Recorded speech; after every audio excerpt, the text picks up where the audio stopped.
வணக்கம் friends, welcome to தக்ஷதாசமையல். இன்னைக்கு வீடியோவில் நம்ம என்ன ரெசிபி பார்க்க போகிறோம்னாங்க, ஒரு லஞ்ச் பாக்ஸ் ரெசிபி கொத்தமல்லி சாதம். வாங்க அது எப்படி செய்யுதுன்னு வீடியோக்குள்ளே போய் பார்க்கலாம்.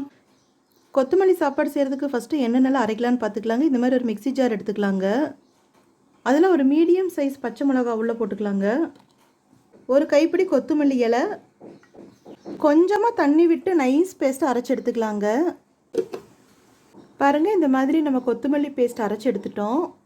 சாப்பாடு தாளிக்கிறதுக்காக அடுப்பில் ஒரு கடாய் வச்சுக்கலாங்க. அதில் 1 டீஸ்பூன் ஆயில் விட்டுக்கலாம்.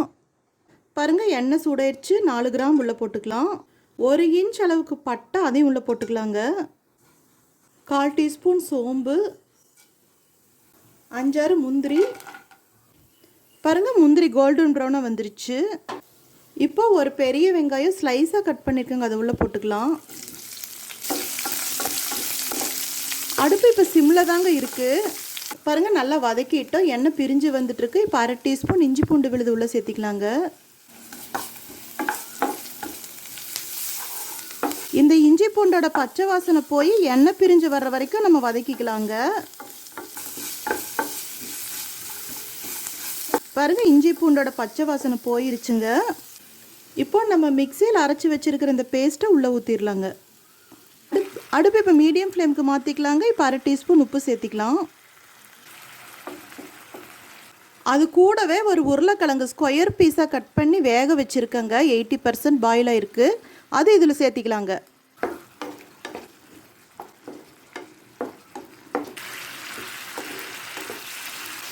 இந்த உருளைக்கிழங்கு கூட நீங்கள் வேறு ஏதாவது வெஜிடபிள்ஸ் போட்டதாலும் போட்டுக்கலாங்க. காலிஃப்ளவர், பட்டாணி, அந்த மாதிரி அது நம்ம சாய்ஸ் தாங்க. நம்மக்கிட்ட என்ன இருக்கோ, எது ஈஸியாக கிடைக்குதோ அதை போட்டாலே போதுங்க. பாருங்கள், பச்சை வாசனை நல்லா போயிடுச்சு. தண்ணியை கொஞ்சம் சுண்டி வந்திருக்குங்க. இப்போ அடுப்பை நம்ம லோ ஃப்ளேமுக்கு மாற்றிக்கலாம். 1 கப் குக் பண்ணி வச்சுருக்கிற ஒயிட் ரைஸ் இதில் போட்டுக்கலாங்க. நல்லா மிக்ஸ் பண்ணி விட்டுக்கலாம். அதில் மேலே நம்ம 1/2 மூடி எலுமிச்சம்பழம் பிழிஞ்சிக்கலாங்க. நல்லா கலந்து விட்டுட்டங்க. 1 டீஸ்பூன் நெய் விட்டுக்கலாம். நெய் விட்டதுக்கப்புறம் நல்லா மிக்ஸ் பண்ணி விட்டுக்கலாங்க. பாருங்கள், நல்லா மிக்ஸ் ஆயிடுச்சு. இப்போ நல்லா நெய்யோடு கலந்து கொத்தமல்லி சாதம் ரெடி ஆயிடுச்சுங்க. இப்போ நம்ம அடுப்பு ஆஃப் பண்ணிக்கலாங்க. நம்ம சேனல் பிடிச்சிருந்தா லைக் பண்ணுங்கள், கமெண்ட் பண்ணுங்கள், ஷேர் பண்ணுங்கள், சப்ஸ்கிரைப் பண்ணுங்கள். அப்படியே பக்கத்தில் இருக்கிற பெல் ஐக்கானையும் மறக்காமல் கிளிக் பண்ணுங்கள். தேங்க்யூ.